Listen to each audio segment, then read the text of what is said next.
A struggling single dad opens his home to a lost, scared girl who has nowhere to go. He thinks he's just doing the right thing. But what he doesn't know is that this girl is not who she says she is. Behind her ragged clothes and quiet demeanor lies a billionaire heiress in hiding. She's been searching for someone real, someone who would help her without knowing who she truly is. And in this humble, hard-working man, she finds something more valuable than all the wealth in the world. But when the truth is finally revealed, will he accept her for who she is, or will their worlds be too different to ever come together?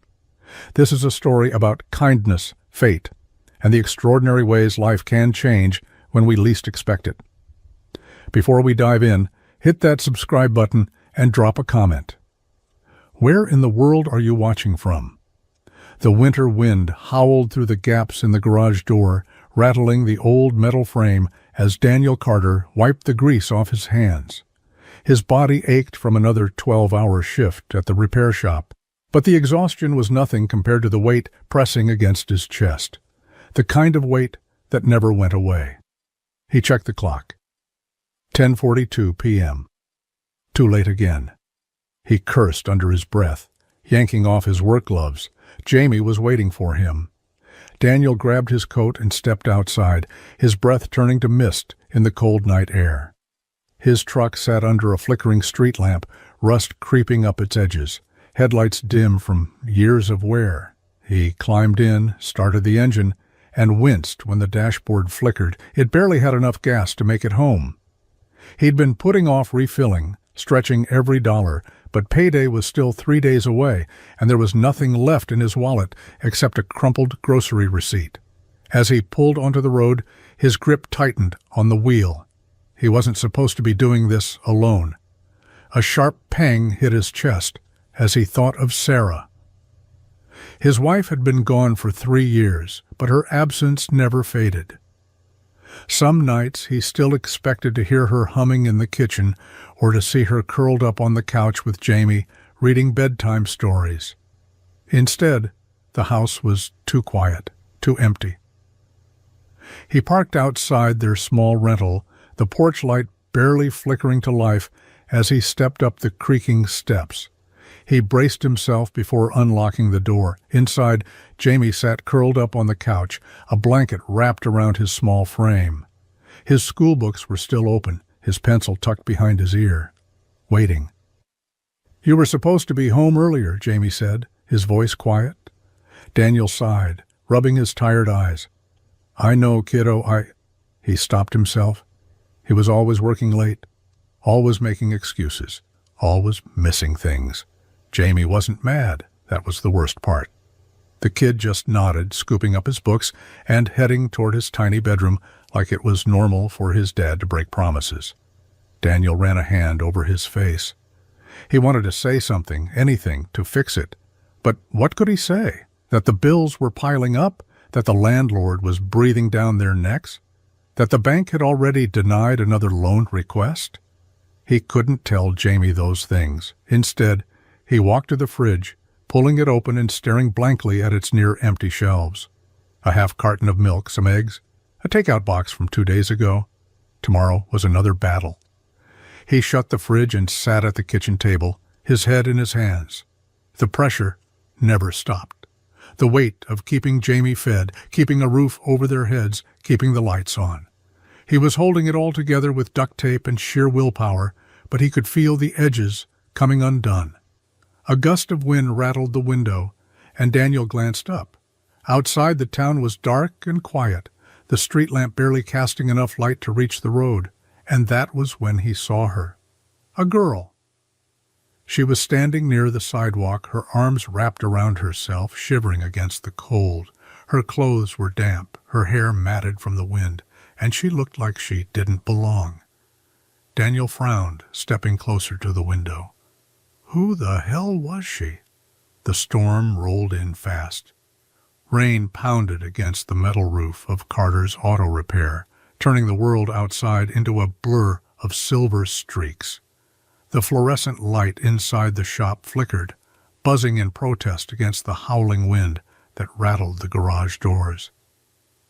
Daniel tightened the last bolt on the engine he'd been working on, exhaling as he straightened. His back ached. His hands were stiff from the cold, but it was nothing new.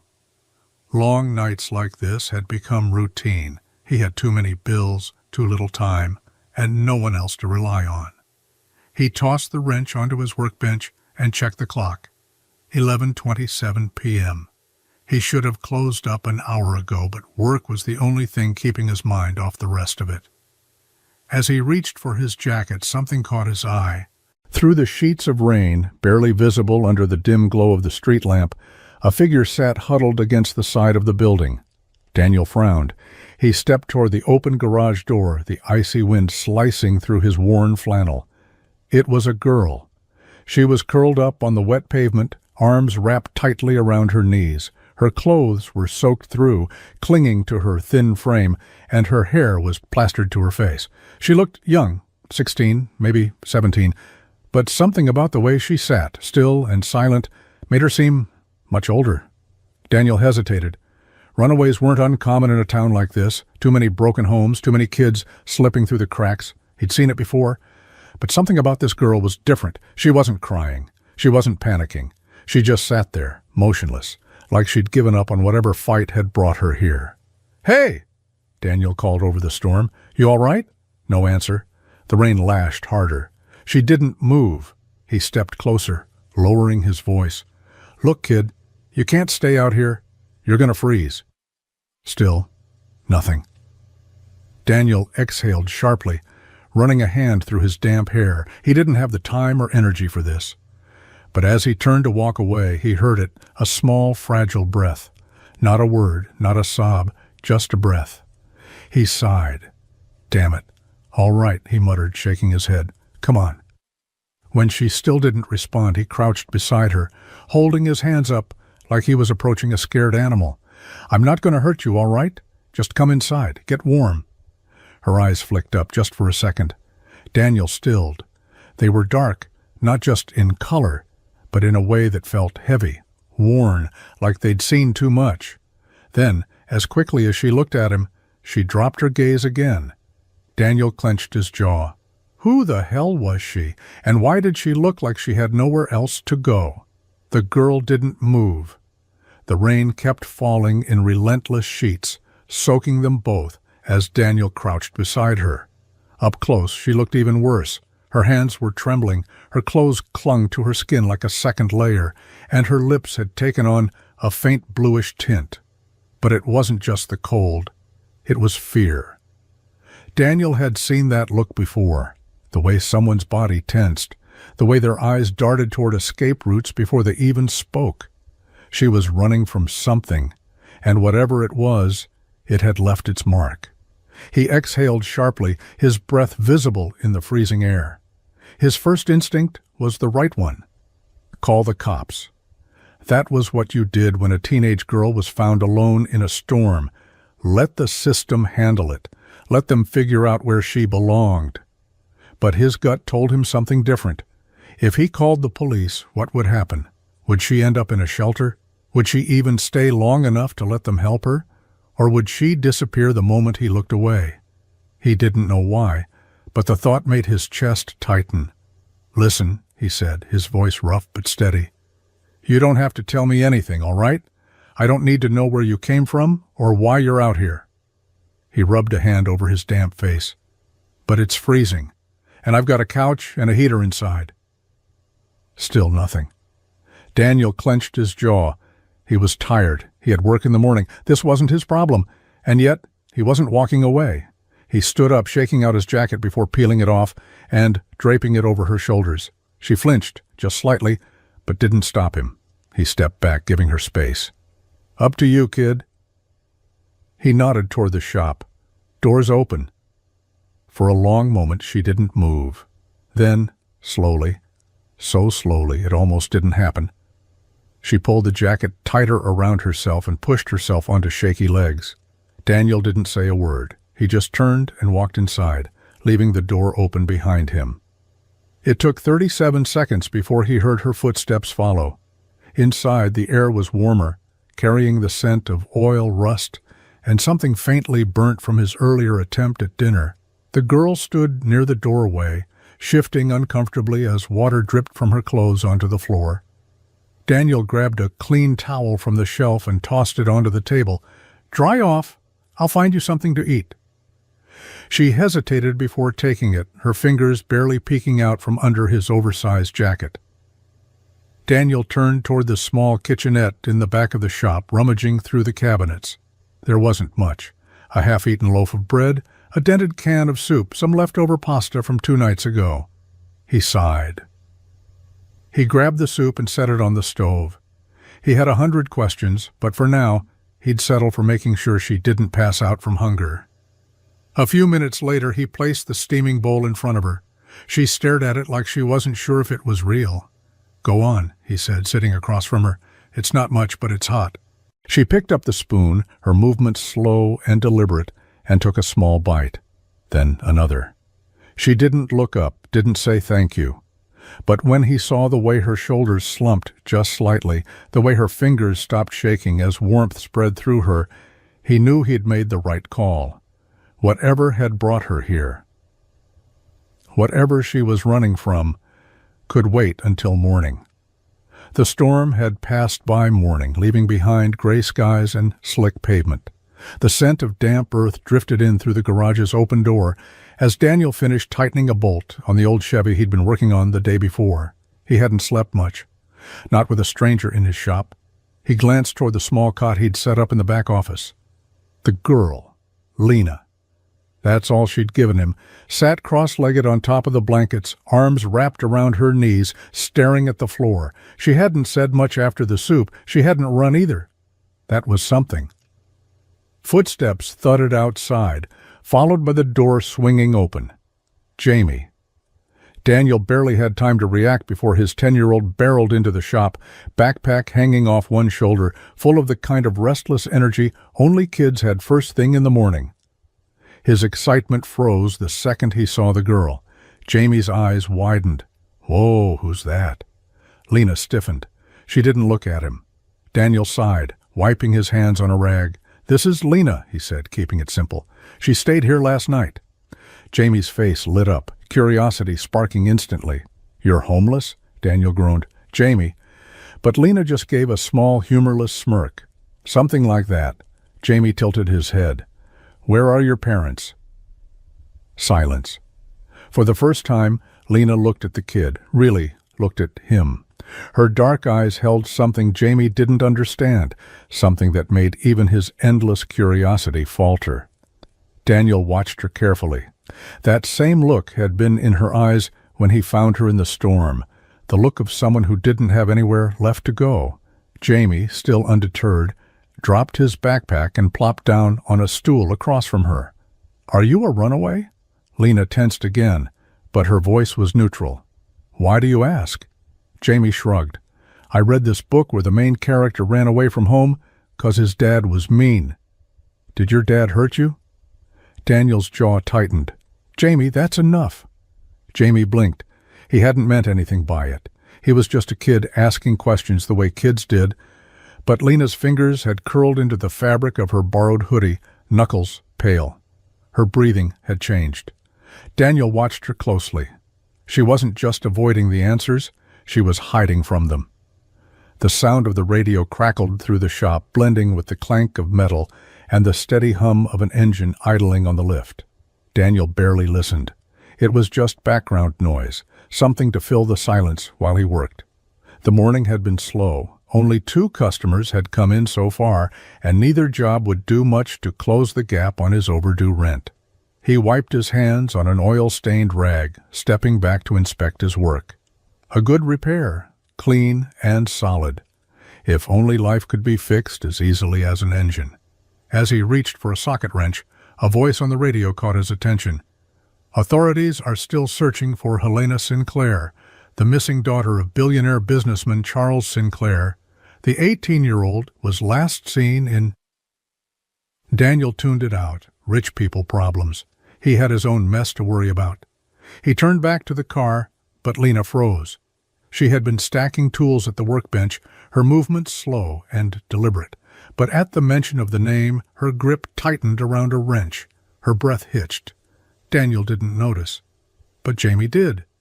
The kid had been doodling on a scrap of paper nearby, but now he glanced at Lena, brow furrowed in curiosity. "You okay?" Jamie asked. Lena blinked, her expression unreadable.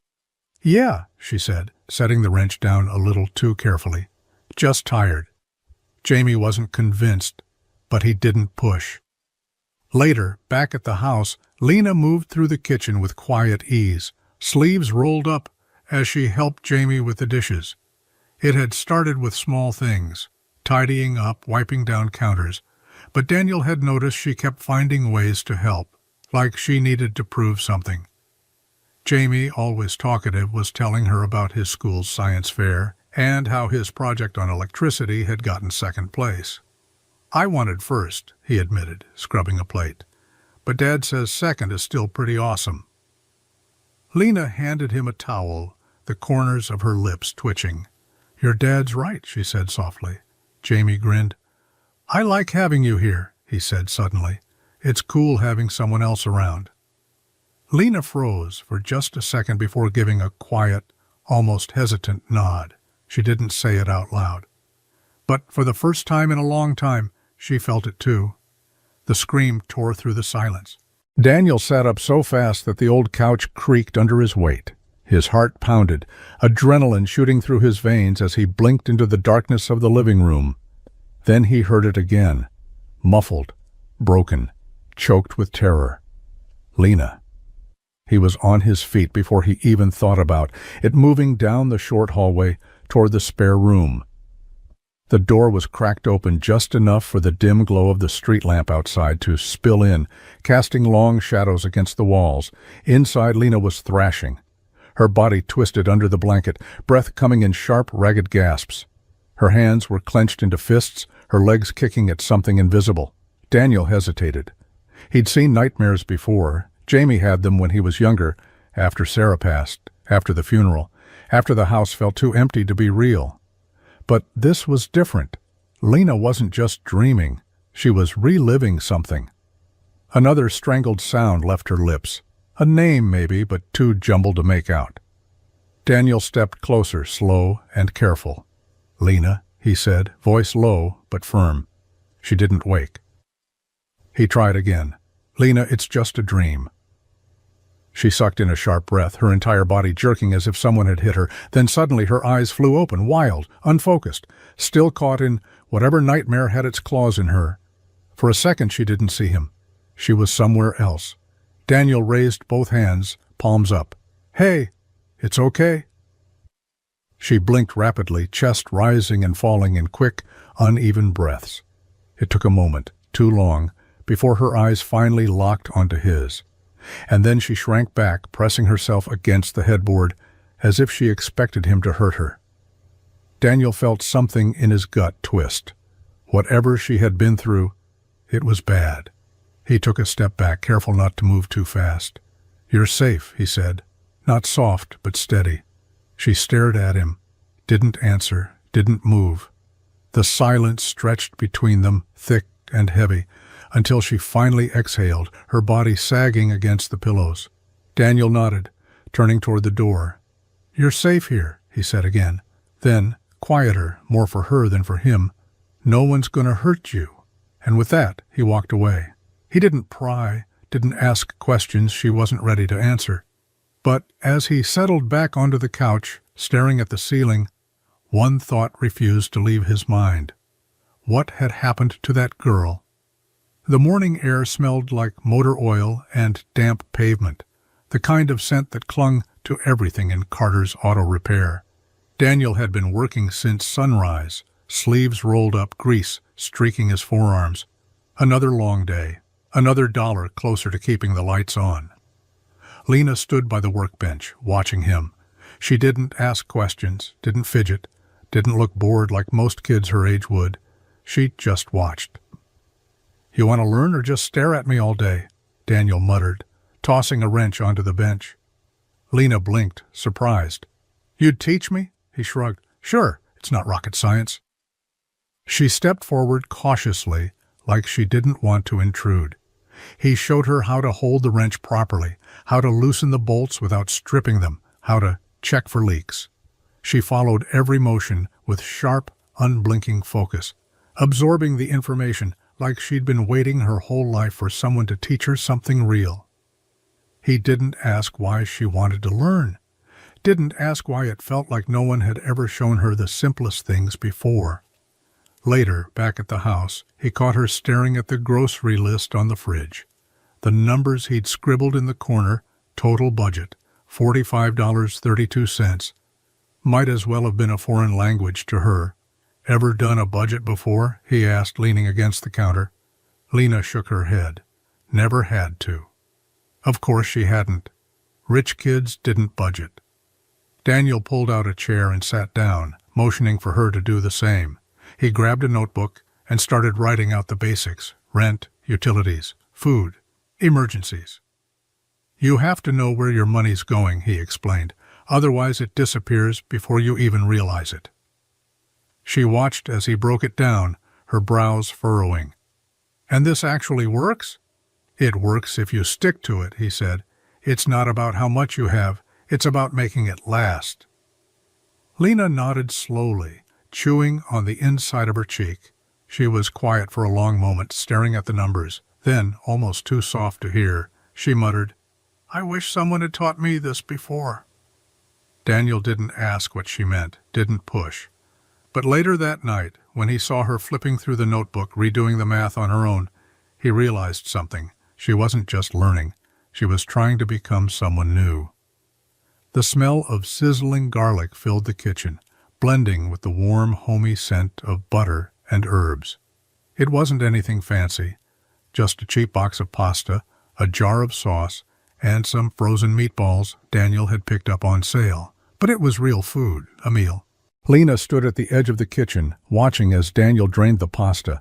Jamie sat at the table, swinging his legs, chattering about something from school. The whole scene felt so normal. Too normal. She wasn't used to this. A real kitchen, a man cooking dinner, the low hum of conversation that wasn't forced or filled with tension. In her world, meals were different. Served by strangers, eaten alone in enormous rooms where voices echoed.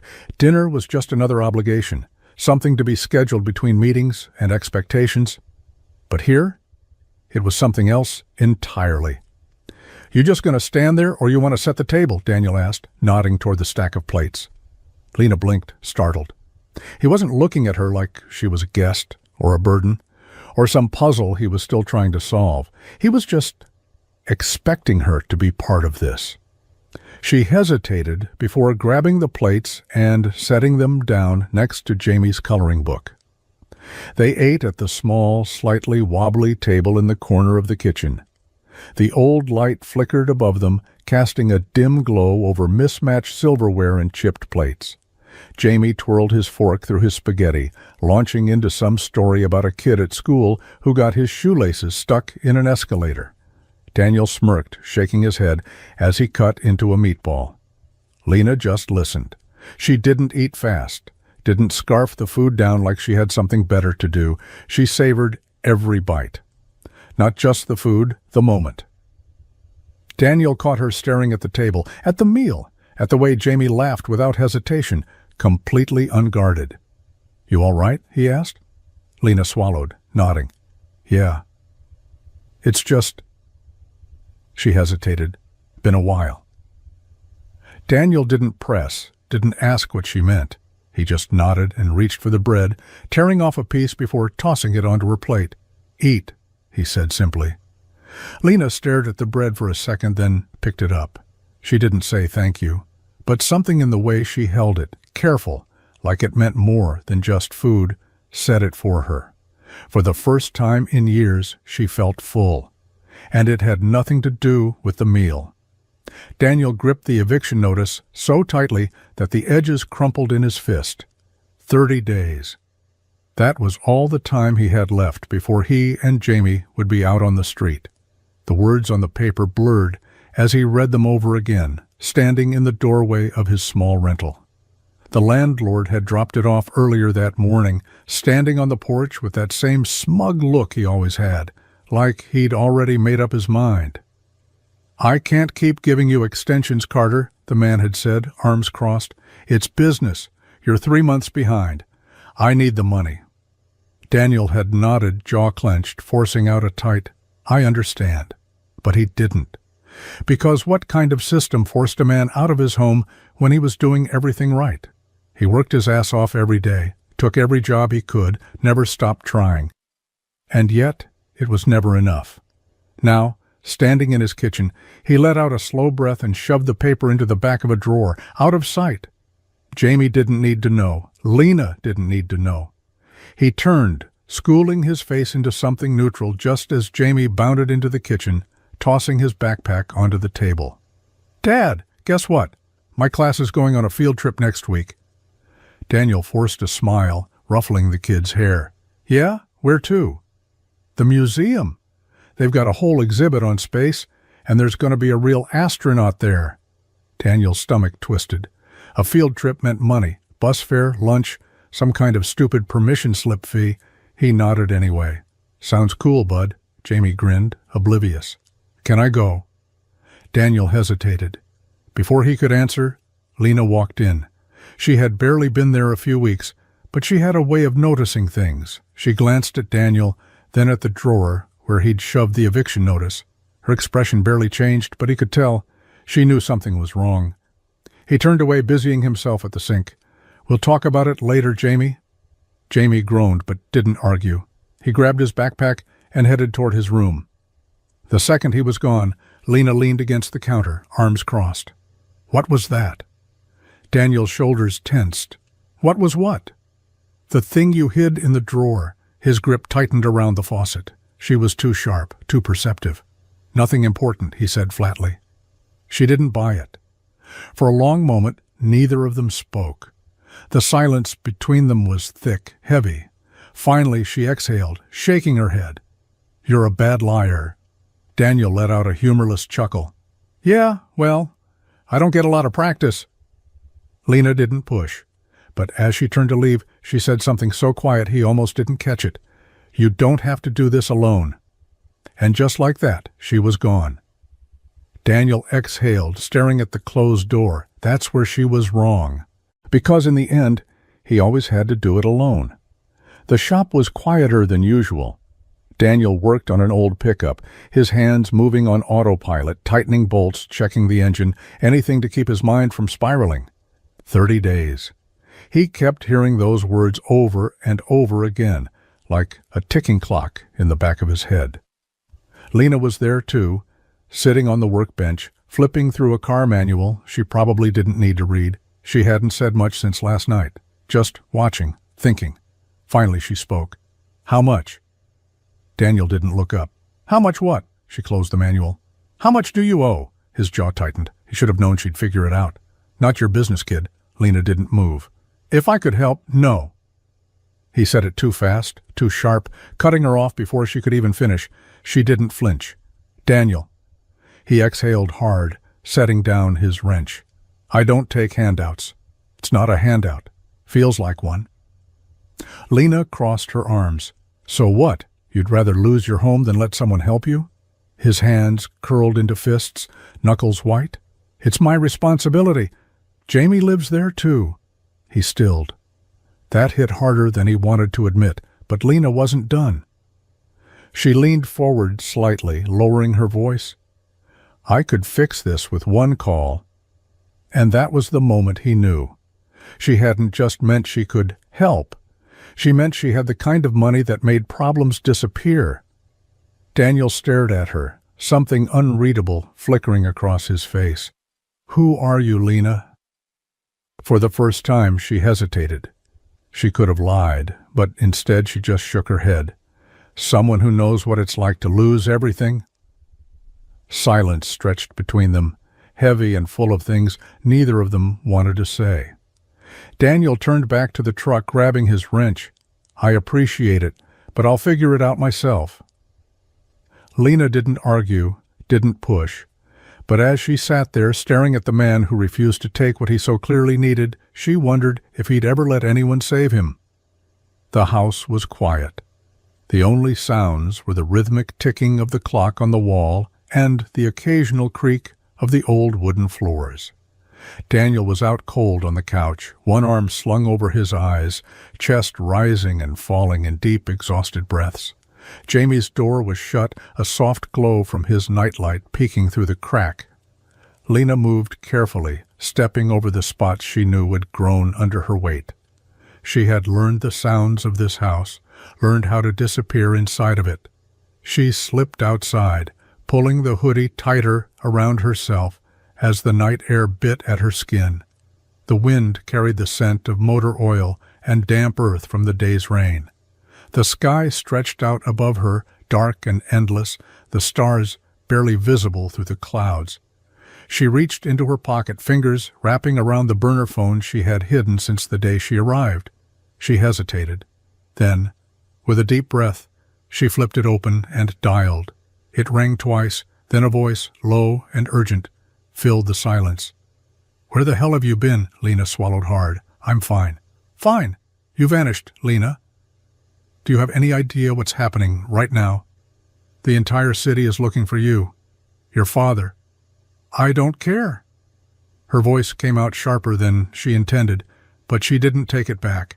A tense pause. Then the voice softened. "Where are you?" Lena's fingers tightened around the phone. She glanced back toward the house, toward the faint glow of the kitchen window. "I can't say," a frustrated sigh. "This is dangerous. You think you can just run away and not have consequences?" "I'm not running." Another pause, then softer. "Then what are you doing?" Lena exhaled, her breath curled in the cold air. For the first time, she didn't have an answer. She ended the call before they could say anything else. The second the line went dead, her chest felt tight, like a string had been cut, one that had held her in place for so long she barely knew what it was like without it. She turned back toward the house, slipping inside, the warmth hitting her instantly. But as she stood there in the dim kitchen, staring at the life she had somehow stepped into, one thought settled deep in her bones. How much longer could she keep the truth from them? The school parking lot was almost empty by the time Daniel pulled up, his truck rattling as he threw it into park. His heart was still pounding, the call from the school ringing in his ears. "There's been an incident." Jamie was involved. He barely killed the engine before the front doors swung open. Jamie walked out first. His face was red, a bruise already darkening on his cheek. His backpack hung loosely off one shoulder and his lip was split. Daniel's chest tightened. Jamie never got into trouble. But it was Lena behind him that made him stop short. She looked different, fired up, jaw clenched, her hands still balled into fists, like she was ready for round two. There was a cut on her knuckle, blood smeared across her fingers. A teacher trailed behind them, looking exhausted. "Mr. Carter, I was just explaining to your son and his—" She hesitated, glancing at Lena. "Friend that physical violence is never the answer." Daniel barely heard her. He crouched down, grabbing Jamie's chin gently, tilting his face to inspect the damage. "You okay, bud?" Jamie scowled. "I was fine until she showed up." Lena shot him a glare. "Oh, so you were just going to let those guys keep pushing you around?" Daniel's stomach dropped. "Bullies?" His voice was calm, but his hands were tight around Jamie's shoulders. Jamie shrugged, looking anywhere but at him. "It's not a big deal," Lena scoffed. "3 kids ganged up on him near the lockers, shoved him into the wall, called him—" She stopped, jaw tightening. "It was bad." Daniel's muscles locked. His grip on Jamie's shoulder tightened just slightly. "And you stepped in," he said, looking at Lena now. Lena lifted her chin, unapologetic. "Damn right I did." The teacher cleared her throat, clearly uncomfortable. While we appreciate her concern, Miss Lena's reaction was excessive. She punched one of the boys and we don't condone— "Did they touch Jamie first?" Daniel cut in. The teacher shifted. "Well, then it's not excessive." Lena smirked. The teacher sighed. "Look, I'm not saying what she did was right, but it was right," Lena muttered. Daniel glanced at her, the way her fingers still curled like she was itching to swing again, the way she stood in front of Jamie, like she'd do it again in a heartbeat. Jamie groaned, rubbing his face. "You're both going to get me banned from school." Daniel exhaled. "Get in the truck." Lena hesitated. "I'm not sorry." Daniel met her gaze. "I know." And the worst part? He wasn't either. The bell above the door chimed as Daniel wiped his hands on a rag, glancing up at the new arrival. The man stepped in, tall and well-dressed, the kind of suit that screamed money, but not the flashy kind, just enough to make you feel uncomfortable without knowing why. "Can I help you?" Daniel asked, setting down his wrench. The man didn't answer right away. He just stood there, eyes scanning the room with sharp, measuring precision. It was the way he looked at everything, like he was trying to figure out what was worth his time. "I'm looking for someone," the man said, his voice smooth, calm, too calm. Daniel stepped forward, blocking the man's view of the back room. He didn't trust him. There was something off about the way he carried himself. "Who?" The man paused, eyes narrowing just a fraction. "A girl. Goes by Lena." Daniel's heart skipped a beat. He didn't know how, but he knew this wasn't a coincidence. His protective instincts kicked in immediately. He took a step closer. "You need to leave." The man didn't flinch. "I'm not here to cause trouble, just looking for her. She's in some kind of trouble, and it's better if she's with people who know how to handle it." Lena, who had been quietly working on the other side of the shop, froze. She'd been on the phone earlier, but now she was looking at the man, her face drained of all color. Her hands trembled slightly as she dropped the rag she had been holding. Daniel glanced at her, but she didn't meet his eyes. She knew him. "Who are you?" Daniel demanded, voice sharp. The man's lips twitched. "Just a concerned party." "Well, concern's not enough." Daniel's tone hardened. "I said leave." The man sighed, a look of mild amusement crossing his face. "You really have no idea what you're dealing with, do you?"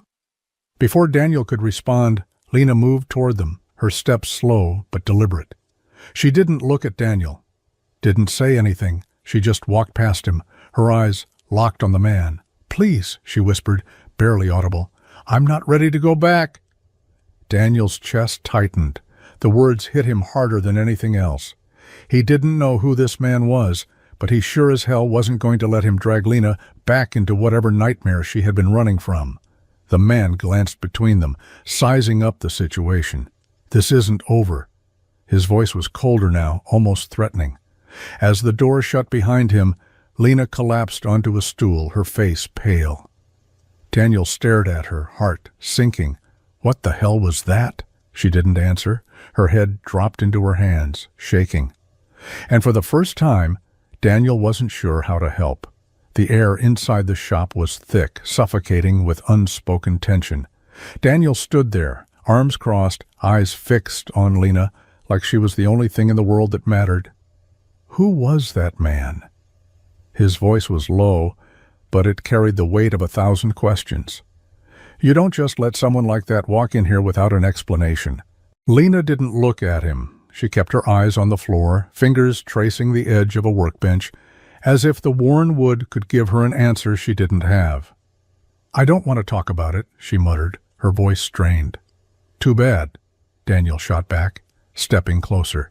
"Because I'm done pretending, like I don't know something's wrong. You've been here for weeks, Lena, and every day it gets harder to ignore the fact that you're hiding something big."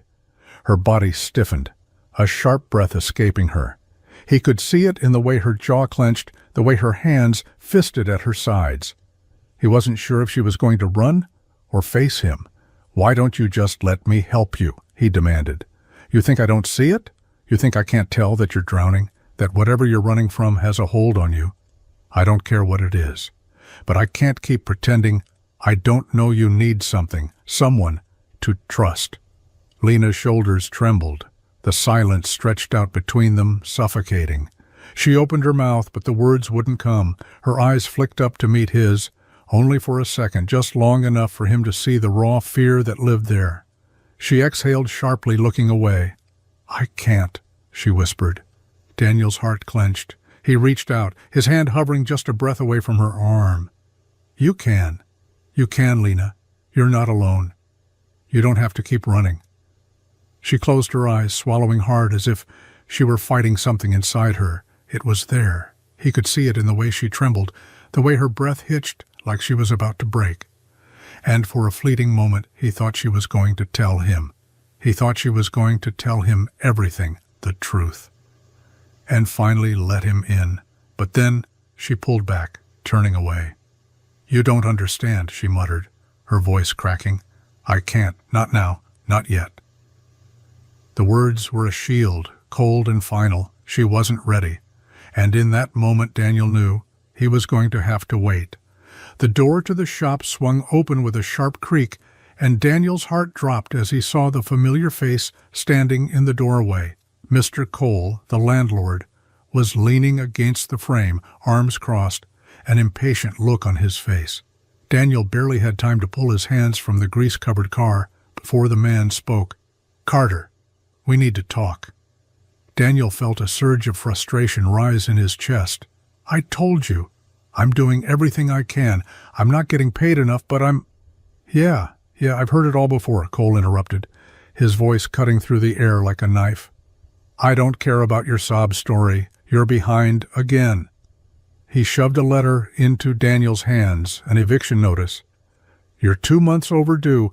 I need the full amount by tomorrow, or you're out." Daniel stared at the letter, feeling his chest tighten. The words blurred. How much longer could he do this? How much longer could he keep pretending that everything was going to be okay when it wasn't? "I don't have it," Daniel muttered, his voice thick with helplessness. "I can give you half, and I swear—" Cole shook his head, cutting him off. "Half isn't good enough. I need it all." "Please," Daniel pleaded, stepping forward, his hands trembling. "I'll work more hours. I'll take on extra jobs. I'll do whatever it takes." His voice broke as he reached for Cole's arm, desperation clouding his judgment. Cole just shrugged him off. "Not my problem." His lips twisted into a smirk. "You're lucky I'm giving you till tomorrow. Next time you're out. No excuses." As the man turned to leave, Daniel felt his world start to collapse. Tomorrow. 30 days felt like a lifetime. But tomorrow? He didn't have anything left. Nothing to give. Cole walked out, the door slamming behind him, leaving Daniel standing there, holding the eviction notice like it was a weight he couldn't carry.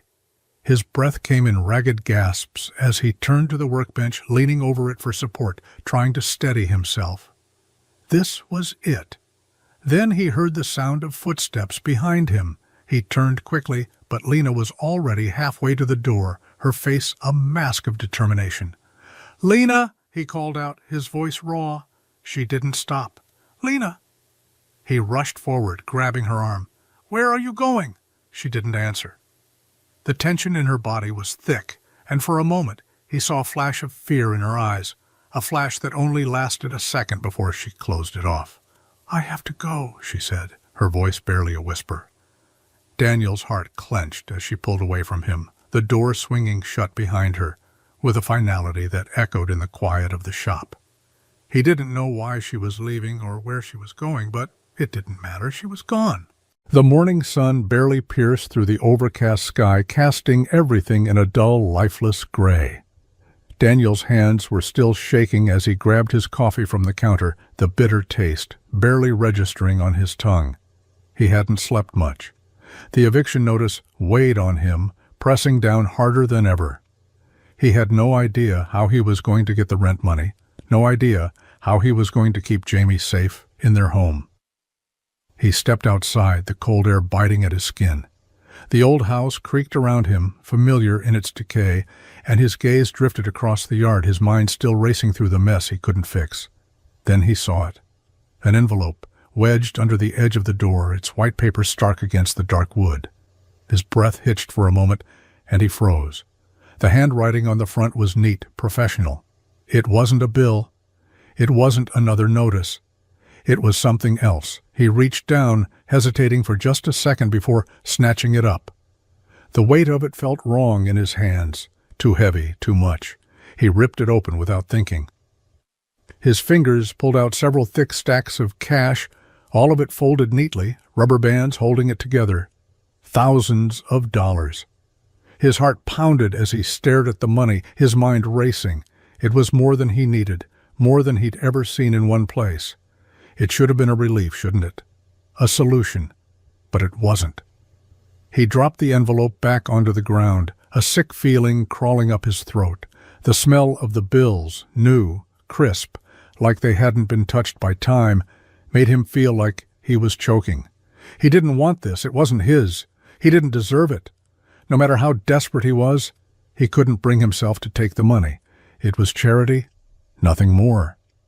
Daniel turned sharply and went inside, his footsteps heavy against the wooden floors. His mind was already elsewhere. He couldn't ignore it.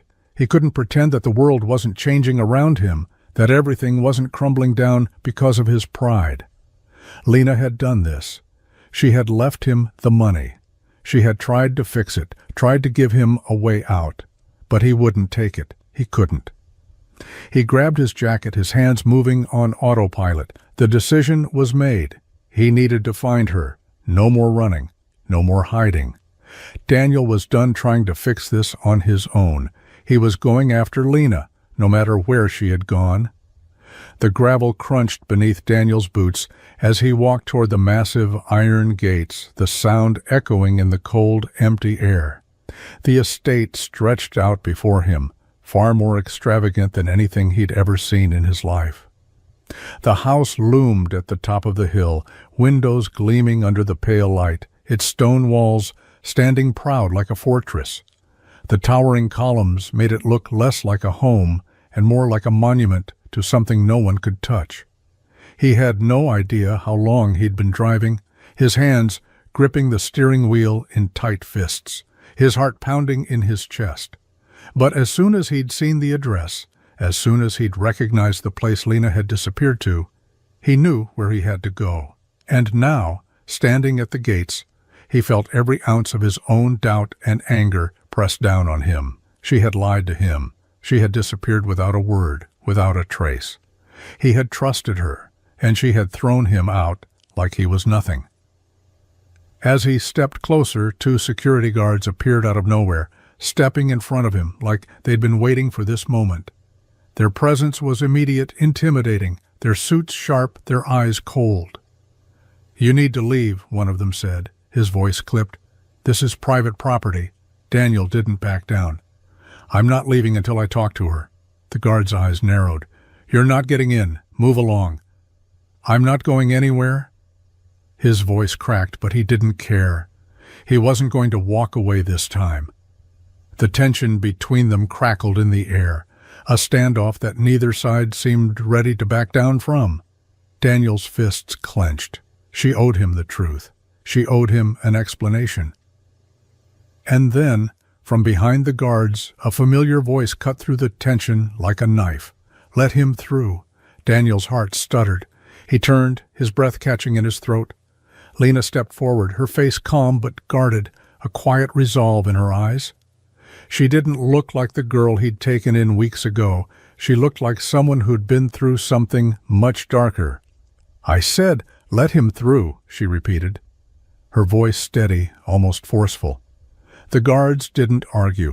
They stepped aside, allowing Daniel to pass. Lena didn't move as he walked toward her. Her eyes met his, and for the first time, she didn't look away. She didn't hide the truth behind a mask of silence. "You didn't deserve this," she said quietly, her words barely above a whisper. Daniel's chest tightened as he took another step closer. "Then why didn't you tell me?" His voice was hoarse with emotion. "Why didn't you trust me?" Lena exhaled, the weight of everything finally visible in her eyes. "Because you wouldn't have believed me." She motioned toward the estate, her home, the place she had clearly left behind. "This is who I am. This is what I was born into. But it's not who I want to be. It's why I ran away." The words hit Daniel like a punch to the gut. Lena was more than just the girl who needed help. She was a part of a world he couldn't even begin to understand. And in that moment, everything clicked. The mystery, the fear, the way she'd run when he'd pushed too hard. "I've spent my life trying to escape this," she continued, her voice breaking slightly. "But I can't do it alone." Daniel stared at her, at the woman she had become, and realized that in trying to save her, he had forgotten she was already fighting her own battle. Lena stood in front of him, her hands clasped in front of her, her posture rigid, as though she was bracing for something. The soft glow of the estate's lights reflected off her face, casting long shadows that seemed to stretch across the gravel driveway. There was no escape now, no more hiding. Daniel stared at her, still struggling to comprehend the words she had just spoken. She wasn't just some lost girl, not the one who had shown up at his door seeking refuge. She wasn't the vulnerable, quiet teenager who had needed help. Her voice cracked as she spoke again, the weight of her confession hanging in the air. "My real name is Helena Sinclair. I'm the daughter of Charles Sinclair." She swallowed hard. "One of the wealthiest families in the country." Daniel's chest tightened. The world around him seemed to tilt, like the earth had shifted beneath his feet. Helena Sinclair. The name hit him like a slap, something he should have recognized but hadn't allowed himself to see. He stared at her, his mind racing to make sense of the pieces, to fit them together. I don't understand," he stammered. His hands were shaking, and he had to brace himself against the nearest tree to keep himself from swaying. You've been running from your family this whole time? Why didn't you tell me? Why lie about everything?" "Lena, no." Helena shook her head slowly, her eyes filled with something he couldn't quite place. Regret? Fear? "I didn't lie," she said quietly, almost apologetically. "I just didn't tell you the truth. I didn't think you'd believe me if I did." Daniel's heart felt like it was breaking into pieces. He had trusted her, had opened his home to her, had given her a place to stay when he thought she was just a runaway, just a girl in trouble. He had taken her in, believing in the story she had told him, believing in her. But now it felt like a cruel joke. He had no idea who she really was. She glanced at the ground, then back at him, her voice barely above a whisper. "I ran away, Daniel. My father's plans. They weren't mine. They never were. I was promised to someone I didn't love, someone I never wanted to marry. I left everything behind to escape it." The truth hit Daniel like a freight train.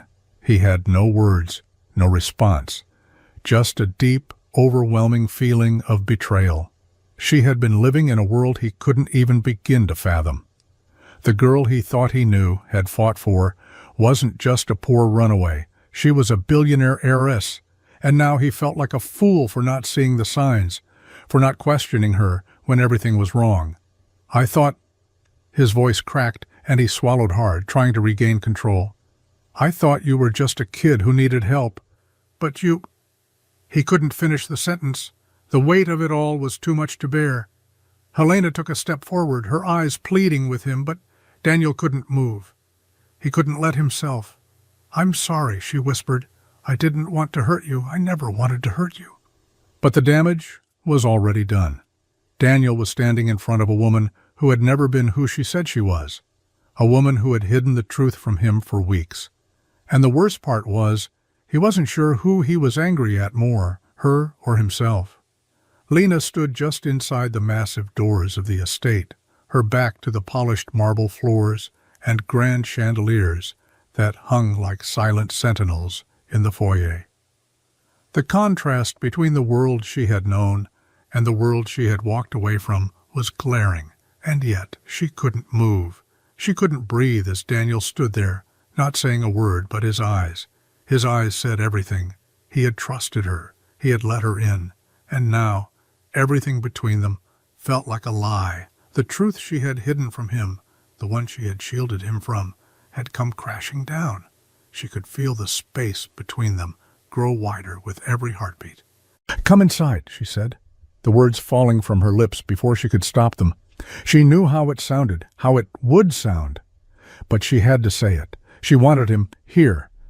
But Daniel didn't move. His hands were clenched at his sides, and his jaw was set, his gaze colder than she had ever seen. "I can't," he finally said, his voice rough, breaking with a rawness she hadn't expected. He took a step back, turning his eyes away from her, like he couldn't bear to look at her any longer. "This isn't my world." His words hit her harder than any rejection could have. The silence that followed was thick, suffocating. She wanted to reach out, to explain, to make him understand, but she knew. knew it was too late for that. Lena's chest tightened, and she forced herself to hold back the tears that threatened to rise. "Daniel, please, I'm not asking you to be a part of it. No," he interrupted, shaking his head as if the very idea of being in this place with her was more than he could bear. "You don't get it. This isn't where I belong. I'm not part of your world, Lena. I can't be." The finality in his voice shattered the last of her resolve. It was as though the entire weight of her family, her past, her obligations, had just crushed everything she had built. She had wanted to escape, to leave it all behind. But now, standing in front of the man who had seen her as something else, something real, she realized how much she had to lose. "I thought—" Her voice faltered, and she took a step toward him, but he held up a hand, stopping her. "Don't," he whispered. "Don't do this." Lena opened her mouth to speak, but the words caught in her throat. There was nothing left to say. Daniel turned, his shoulders hunched, as he walked away. Each step felt like a crack forming between them, deepening with every inch. She watched him, helpless, as he walked out the door, his figure disappearing into the distance. And just like that, he was gone. Lena stood in the doorway, feeling the weight of the estate pressing down on her, the silence now louder than ever. She had never felt more alone. The drive back was quiet, the sound of the truck's engine, the only thing filling the space between Daniel and Jamie. It had been a long, painful silence, one that Daniel didn't know how to break. His hands gripped the steering wheel tight, the weight of what had just happened pressing down on him with every passing mile. The truth, the reality of Lena's life, was something he couldn't ignore anymore. She was gone. When they pulled up to the house, Daniel didn't immediately get out. He just sat there, staring at the front door, his heart still racing from the sting of the goodbye he hadn't wanted to say. The air felt thick, like it was holding its breath. Jamie, sitting in the passenger seat, didn't say anything at first, but Daniel could feel the tension building in the boy beside him. Finally, Jamie spoke, his voice small, unsure. "Dad, is Lena coming back?" The question hung in the air, and Daniel's chest tightened. He could feel Jamie's hope, his unspoken belief that everything would go back to how it had been, but it wouldn't. It couldn't. Daniel didn't look at him right away. He took a long, shaky breath before speaking, each word tasting bitter. "No, Jamie, she's not coming back." The silence that followed felt like it lasted forever. Daniel could feel Jamie's eyes on him, the quiet disbelief. And when Jamie spoke again, his voice broke, the hurt in it cutting through the air like glass. "That's not true." Daniel's heart clenched. He looked over at Jamie, seeing the way his eyes were wide, searching for answers. "It is, buddy. I wish I could change it, but she's not coming back." Jamie shook his head, his small shoulders trembling with something more than just confusion. "But she belongs with us, Dad. She does." The words hit Daniel harder than he expected. Jamie's belief, his unwavering certainty that Lena, Helena Sinclair, the girl who had walked away from everything, belonged with them, made something inside Daniel twist. "She belongs with us, Dad," Jamie repeated, quieter now, but still full of that unshakable conviction. Daniel felt his own resolve falter. His son was right. Lena did belong with them, but not anymore. She had made her choice. Daniel swallowed hard, forcing himself to speak through the lump in his throat. "I know you think that, kiddo, but she made a different choice. She's not the person we thought she was. And she can't stay." Jamie's voice cracked. "You don't know that for sure." The pain in his words, the plea for things to be different, made Daniel's heart ache. But there was nothing more to say. Jamie pulled his legs up into the seat and hugged his knees, his face turning away from Daniel, his breath coming in shallow sobs. Daniel sat in silence, his own heart heavy with the truth he couldn't escape. Lena wasn't coming back, and nothing was ever going to be the same again. The late afternoon light filtered through the dusty windows of the shop, casting long shadows across the cluttered workbenches and old car parts scattered around. Daniel wiped his hands on a rag, the grease smudged on his palms like a reminder of the struggle he couldn't escape. His mind kept circling back to everything that had happened with Lena. It felt like the world had shifted beneath him, like everything he'd known, everything he thought he'd understood, was suddenly out of reach. He had barely finished cleaning up when the sound of tires crunching on gravel outside made him pause. The engine cut off, and for a moment there was nothing but the quiet hum of the shop. Then the door swung open, and a man in a suit stepped inside, holding a small envelope. "Mr. Carter?" The man's voice was businesslike, but his eyes seemed to flicker with something else, something almost sympathetic. "I have something for you." Daniel looked up from the wrench he had been holding, confused. "Who are you?" The man didn't answer directly. Instead, he handed over the envelope, which was addressed to Daniel in familiar handwriting. Lena's handwriting? His heart skipped a beat. "She left this for you," the man said quietly, almost apologetically. "She wanted you to have it." Daniel felt a rush of emotions, confusion, anger, something sharp that he couldn't place. He took the envelope, his fingers lingering on it for just a moment before he ripped it open. Inside was a letter, the paper smooth and crisp against his fingertips. He unfolded it, and as his eyes scanned the words, his heart tightened. "Daniel, I know you don't want to hear from me, and I understand. I've spent so many nights thinking about this, wondering if I could explain it all to you in a way that would make sense, but I can't. I can't undo the past, and I can't fix what's been broken. All I can do is ask for your forgiveness. I never wanted to hurt you. You were always my escape, the one person who saw me for who I really am. But I had to go, for my own sake, for Jamie's sake, and for yours. Please take care of him. I know you will. He's lucky to have you. You're better than anything I could have offered. I hope you find peace, Daniel. Lena." Asterisk. Daniel stood there, his breath caught in his throat, the weight of the letter pulling him under. The words felt like a gut punch, like the final goodbye that he had been dreading all along. She was gone. And he realized, as he stood there, holding the letter in his shaking hands, that he had never really known her at all. The call came late in the afternoon, the voice on the other end sharp, too calm for Daniel's liking. "Mr. Carter, this is Richard Sinclair. I would like to speak with you regarding my daughter, Lena." Daniel's heart skipped. The name Sinclair was enough to stop him in his tracks. He knew exactly who the man on the phone was, Lena's father, the billionaire CEO who controlled everything in her life. He swallowed hard, trying to steady himself as he answered. "What do you want?" "I think it's time we talk," Sinclair's voice continued, cold and businesslike. "Meet me at my office tomorrow morning. I'll have someone send a car for you." Daniel's mind raced, but he didn't say a word. What was this about? Was Lena in trouble? Had something happened to her? "I'll be there," Daniel said, his voice tight with barely contained rage. "But I'm not doing this for you. I'm doing this for Lena."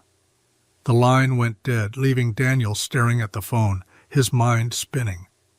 The next morning, a black car arrived at the shop, sleek and imposing, and Daniel found himself slipping into the back seat, his stomach a knot of nerves he couldn't shake. The drive was silent, the kind of silence that made the air feel heavier with every passing minute. When the car finally stopped in front of a towering glass building in the heart of the city, Daniel stepped out, his boots clicking against the polished floors as he made his way inside. He was led through the lobby, past people who didn't look up, past the cold, sterile walls that screamed power. He wasn't sure what to expect, but he wasn't prepared for the man who greeted him in a lavish office, his suit sharp, his smile predatory. "Mr. Carter," Richard Sinclair said, extending a hand that Daniel ignored. "Thank you for coming." "I didn't come here to shake your hand," Daniel replied, his voice low but firm. "I came here for Lena." Sinclair's smile didn't falter. He was a man used to getting what he wanted. "Of course, and that's why I called you here. I think we both know it's better if you stay out of her life. My daughter has made her choices, but I can make this easier for you."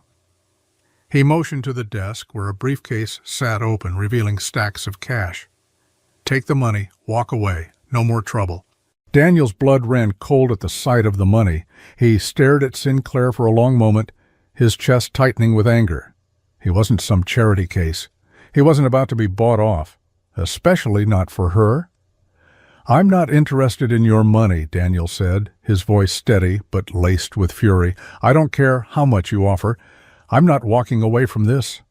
Sinclair's smile faltered for a fraction of a second, but he quickly masked it with that practiced, cold demeanor.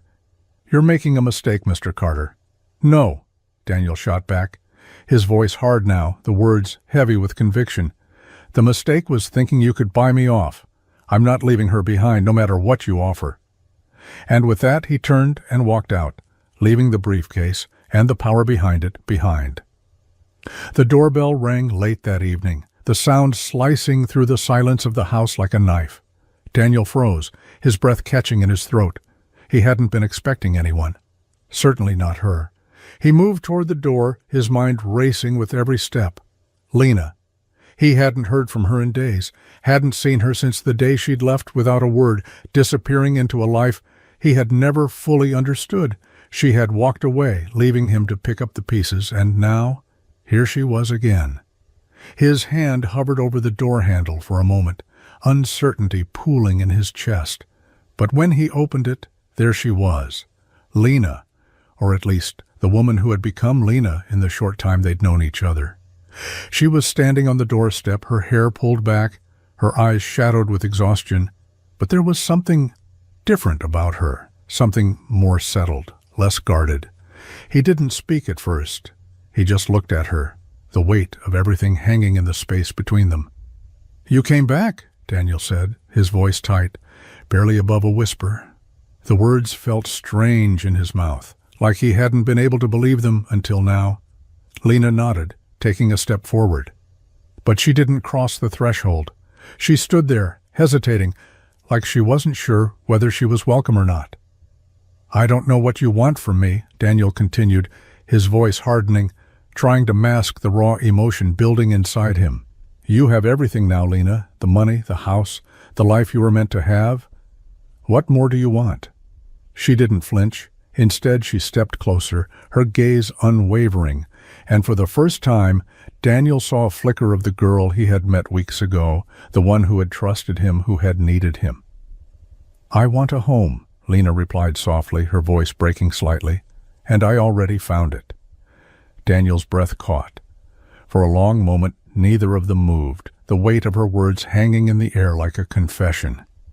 "You're talking about here?" he asked, his voice barely above a whisper, as if the question might shatter whatever fragile thing was left between them. Lena's lips curved into a small, hesitant smile. "Yes, here, with you, with Jamie. This is where I belong, Daniel." The words hit him harder than he expected. All the anger, all the hurt, all the confusion he had felt over the past few weeks suddenly melted away. He wasn't sure if he was ready to believe it, but her presence, standing there in the doorway, told him everything he needed to know. She was back, and she was choosing him. The sound of the front door closing behind her echoed through the house, and for a moment, Daniel didn't move. He stood frozen, still trying to process what he had just heard. Lena, no, Helena Sinclair, the billionaire heiress, was standing in front of him, her eyes steady, unwavering, like she had just made the hardest decision of her life. She was dressed differently, more casually than he had ever seen her, as though she had thrown away everything that defined her former life. Her hands were empty, her expression hard to read. She was standing in his small living room like she belonged there, but there was an undeniable tension in her shoulders. Daniel opened his mouth to speak but closed it again, unsure of what to say. This wasn't the girl he had known, a girl lost in the storm looking for a way out. This wasn't even the woman who had walked away from the life her father had set for her. "You're back." The words came out too quiet, too uncertain. He couldn't stop himself from looking at her, as though searching for some sign of the person she had been. "I'm not just back," she said, her voice surprisingly firm. "I'm staying." His brow furrowed. "But Lena, you—" "I'm not Lena anymore," she interrupted, shaking her head. "I'm Helena, but that doesn't mean anything anymore, not to me." Daniel swallowed hard. "I don't get it. You have everything, everything you've ever dreamed of. Why would you walk away from that? Why would you choose this?" His hand swept through the air, taking in the small house, the worn furniture, the life they'd built out of necessity. Lena took a deep breath and walked toward him, standing just inches away. "Because I don't need money, Daniel," she said softly, her voice carrying a conviction he hadn't heard from her before. "I don't need the life my father chose for me. I don't need the power or the status or any of it." He looked at her, confusion etched across his face. "Then what do you need?" She met his gaze, and for the first time since she had come back into his life, he saw something different in her eyes, a certainty he had never seen before. "I need family," she said quietly. "I need a place where I'm not just a name, where I'm not just the daughter of someone. I need a home. And I found that here, with you, with Jamie." Her words hit him like a wave, and for a moment he felt everything inside him crack open. The weight of her choice, the depth of what she was willing to give up, settled into him like a slow ache. She was standing there, offering him everything, asking for nothing but the space to belong. Daniel opened his mouth to speak, but no words came. He could only look at her, feeling his heart beat harder against his chest. He wanted to believe her. God, he wanted to believe her. But part of him was still afraid. Afraid that this was another dream, another fleeting moment that would slip away before he could hold on.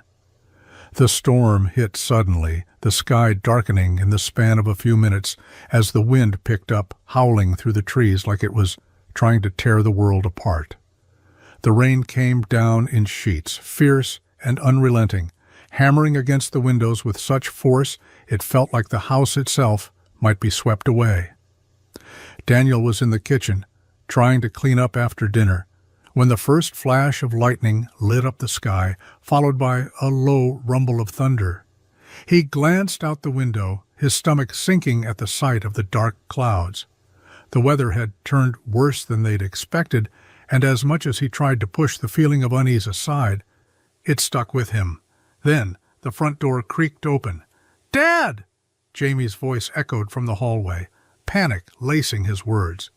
Daniel rushed to the door just as Jamie stumbled inside, drenched to the bone, his eyes wide with terror. "Jamie, what the hell are you doing out there?" "I went to check the garden, but the rain, it's so strong, and the wind, I couldn't—" Jamie gasped for air, his voice trembling. "It started flooding, and the tree out back fell over. I couldn't get back. I thought I could make it." Daniel grabbed Jamie's shoulders, trying to steady him. "You're safe now. You're here. But you can't go out in that storm again, do you hear me?" But just as Jamie nodded, there was a sudden sharp silence between them, a sinking feeling. Lena, who had been quietly standing at the doorway, stepped forward. "Where's he? Jamie? Where's your brother?" Daniel's heart skipped. What? What do you mean?" Lena looked at him, her eyes wide. "Jamie's still out there. Where is he?" Daniel's breath caught in his throat. For a second, everything seemed to stop. Then he bolted to the front door, flinging it open. The rain slammed into his face like a physical force, making it almost impossible to see. Lena was right behind him, her eyes scanning the yard, already moving with purpose. "Jamie!" Daniel shouted into the storm. "Jamie!" But there was no answer, only the deafening sound of the rain and wind and the distant rumble of thunder. They moved as one, scanning the yard, calling his name, their voices hoarse from the storm's fury. The ground was slick with rain, and the yard was flooded, the muddy water rising fast. Daniel's heart was in his throat, his eyes scanning the darkness, desperate for any sign of movement. And then, as they rounded the corner of the house, they saw him. Jamie was crouched by the fallen tree, his back to them, clutching onto a branch as though it might be his lifeline. "Jamie!" Lena cried, rushing forward, her voice breaking through the storm. Jamie turned around slowly, his face pale, his hands shaking as he looked at them. I thought I was going to drown." Daniel and Lena both reached him at the same time, pulling him into their arms. For a long moment, none of them spoke. The storm raged around them, but in that space there was only the sound of their breathing, the quiet relief of knowing they had found him, of knowing he was safe. As Daniel held Jamie close, he felt Lena's hand on his arm. He turned to her, and for the first time in days, they shared a look that wasn't full of doubt or uncertainty. They had each other. They had family. And in that storm, they realized, it was all that mattered. The rain hadn't stopped, and neither had the fear that gripped Daniel's chest as he and Lena huddled together in the storm. The wind had grown colder, the night darker, but the weight on his heart felt heavier than anything the storm could throw at them. They had found Jamie alive, shaking but safe. But Daniel couldn't shake the feeling of how close they had come to losing him, how close they had come to everything slipping through his fingers. The thought of never seeing Jamie again, never holding him, was a pain he couldn't even begin to describe. When they made it back inside, soaking wet and exhausted, Daniel didn't speak for a long while. He stood in the middle of the living room staring at Jamie, who was wrapped in a blanket, his head resting against the couch. He could see the fear still in his son's eyes, the terror that would linger for a long time. The storm outside might have calmed, but the one inside him still raged. Lena was sitting next to Jamie, her hand on his shoulder, her expression soft with relief. But there was something else in her eyes. A quiet strength, a resilience that had always been there, even if Daniel hadn't seen it before. She hadn't just been there for Jamie tonight. She had been there for him too. She had never left his side, even when things felt impossible. Daniel moved to the window, his hands pressing against the cold glass. The storm outside still raged, but inside there was a quiet that hadn't been there before. He hadn't realized it until now, until Jamie's safety became the only thing that mattered. The truth hit him in that quiet space. He had already chosen Lena. She was here, with them. She was part of their lives, whether he had wanted to admit it or not. She wasn't just someone who had walked into his world for a moment. She had become part of it, part of his family. Turning back to her, Daniel's chest tightened with the weight of what that really meant. Lena had given up everything for them, for him, for Jamie. And despite everything that had happened, despite the secrets, despite the lies, she had stayed. He walked over to the couch, sitting down beside her, not knowing what to say, but needing her to know. She looked at him, her eyes still carrying that quiet strength, waiting for him to speak. Without a word, Daniel reached out, taking her hand in his. And in that simple touch, in that moment of silence, he realized that she wasn't going anywhere. She had already chosen them, just as he had chosen her. She was family. And for the first time in a long time, he felt like he might just have everything he needed. The days after the storm were quiet, but there was a calm that felt different. Lena was still there. She hadn't left despite the pull of the world she had walked away from. She stayed with them. And with each passing day, Daniel could feel a shift. It wasn't just that she had chosen to stay, it was that they had all chosen each other. Lena didn't mention her wealth. Not once. Instead, she quietly set about using the connections she had, the knowledge she had, to help Daniel's shop grow. She found clients, made calls, negotiated with suppliers in ways Daniel never could have. But she didn't use the money her family had at their disposal. She didn't offer him an easy way out. Every day she worked beside him, side by side, her hands just as covered in grease and grime as his. They built something together, piece by piece, the business slowly expanding under the weight of their combined effort. What started as a small, struggling repair shop grew into something more. People started to notice, started to trust Daniel in ways they hadn't before. But it wasn't just the business that grew. Slowly, quietly, something deeper began to shift between them. Daniel found himself relying on her in ways he hadn't expected.